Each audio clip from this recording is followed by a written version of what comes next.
Stand ready for my arrival, worm.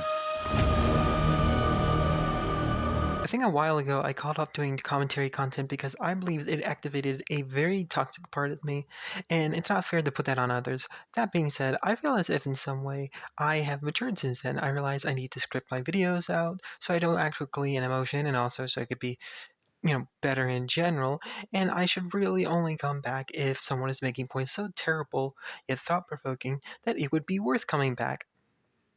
Speaking of which, meet CarmenRider, a self-described anti-SJW commentary YouTuber, a combination made in hell, I'm sorry to say that, who made a commentary very recently to my now 4-year-old video about how anime has a pedophilia problem, one of the few videos from back then that I still stand by, aside from the horrible pacing and then the fact that it very clearly doesn't have a script or proper editing. In their video, they tried to defend the blatant sexualization of minors in anime in very poor ways. Recently, I watched a video about basically, talking about anime's age problem, and my god, I have never seen a video that's trying to argue against the stance I have that fails so miserably to fight against that stance that it ends up making me hold that stance even more, and ended up making me feel a lot worse about the sexualized teenagers in anime.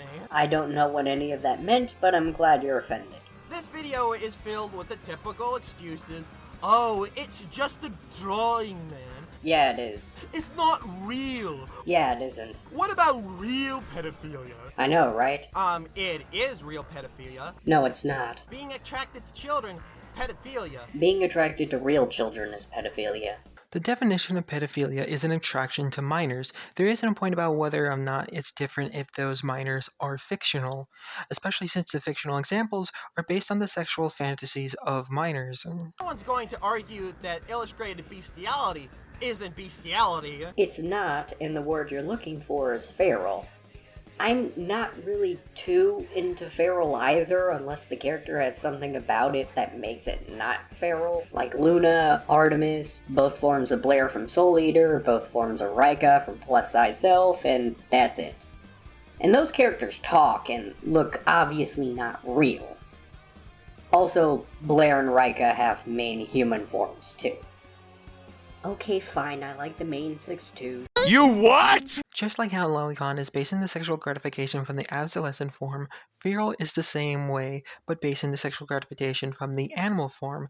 And before anyone asks, furry not safe for work art doesn't really count, as it's just humans in fur and doesn't have a basis in bestiality, unlike feral. I don't play a game like Red Dead Redemption to fill out my murder fantasies. However, when people jack off to something, they mostly do it to fulfill some kind of sexual fantasy. Okay, but that fantasy isn't tied to wanting to hurt real-life children. There are nuanced reasons people like lolicon that don't involve pedophilia. People who hurt children do it because they get off to causing damage to vulnerable people. People who like lolicon are engaging in something deeper with themselves internally on an emotional or psychological level that's a bit more nuanced. Maybe they like the dynamic of being a younger or older person. Maybe they like the size difference. Maybe they're coming to terms with something that happened to ease their own traumas. You just don't know. So 2 things. There are various other horrible reasons for pedophilic actions that aren't just down to hurting people for the sake of hurting people. Limiting it to that is reductive and wrong.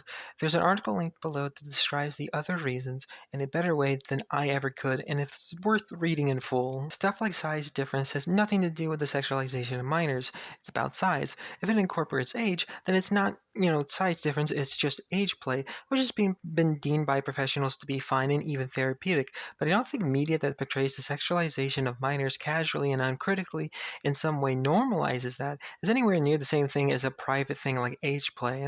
And again, the attraction to lolicon is based in the attraction to the adolescent form or the ideal of the adolescent mind. There may be other reasons, but the pedophilia is still there and prominent. Characters for the same reasons, and I see them all as being plenty adult for the situations they're a part of. And I see them all as being plenty adult for the situations they're a part of. So, basically, he's just saying that they're mature for their age. They're, despite their ages being, under 18. I mean, I don't know about you, but piloting a mech and wielding a sniper rifle is pretty mature. I've actually been meaning to play God Eater, as I remember seeing Elisa in Project Cross Zone, and she was pretty cool there. 任せてください。資格をつきます。一気に仕留めましょう。いただきます。どうぞ。どこを見ている？ここだ。This is more of a complaint with the structure of the video, but this part really drags on and has no greater point to the video. Compared to my opening gag, this sets the scene for my return in a very quick and efficient way. I feel like, at most, you could cut this out, or at the very least make this part shorter. They're quite mature for their age, so it doesn't matter. As someone who's both talked to a pedophile and pedophile enabler before, that's a very similar argument. Hell, practically it's the same fucking thing. It's not the same thing when the character is fictional. Also, why are you talking to pedophiles? Are we just gonna ignore you saying that, or are you gonna elaborate? Well, allow me to retort. The reasons I've talked to pedophiles before is to largely expose them, to which I've done a few times. There are situations where I'll pose as a minor online, and they take the bait, and I can expose them as being online groomers. I'm not casually talking to people I know are online predators, or people that engage in lolicon content, because that's a form of normalization in itself. Artoria, Yoko, Ryuko, and Alyssa could all have been labeled 18 or older. Okay, big question.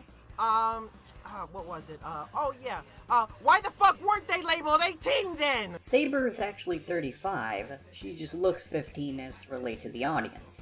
Yoko is 14 because it makes her survival on the surface more impressive, as she's able to live that way despite people her age being inexperienced in life. And Kill la Kill takes place in a school. Why are the people that are going out of their way to make these characters sexy also making them minors? Wow, it's almost as if the plot also somewhat matters and the ages contribute to the plot in some way.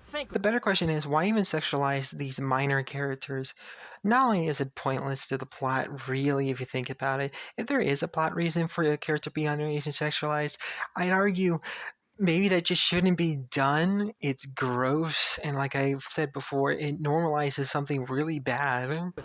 Why would someone model a character to look sexy and act mature for their age and label them as a minor? It kind of feels like creators are trying to portray the message that age doesn't matter. In fiction, the age of characters don't matter when it comes to attraction. This is just the age is just a number argument, but for art of sexualized minors.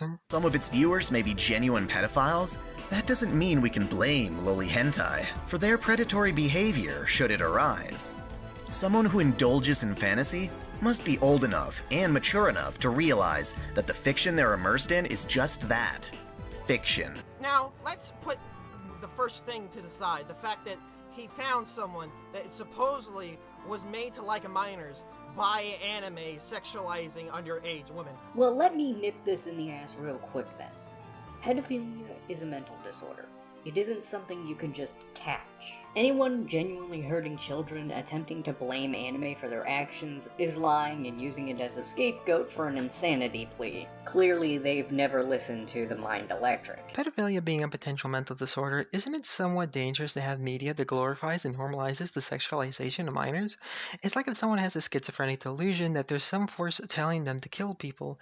It would be irresponsible to make something that goes, yes, that voice in your head is real and it's actually quite normal, or in some way normalizes those feelings.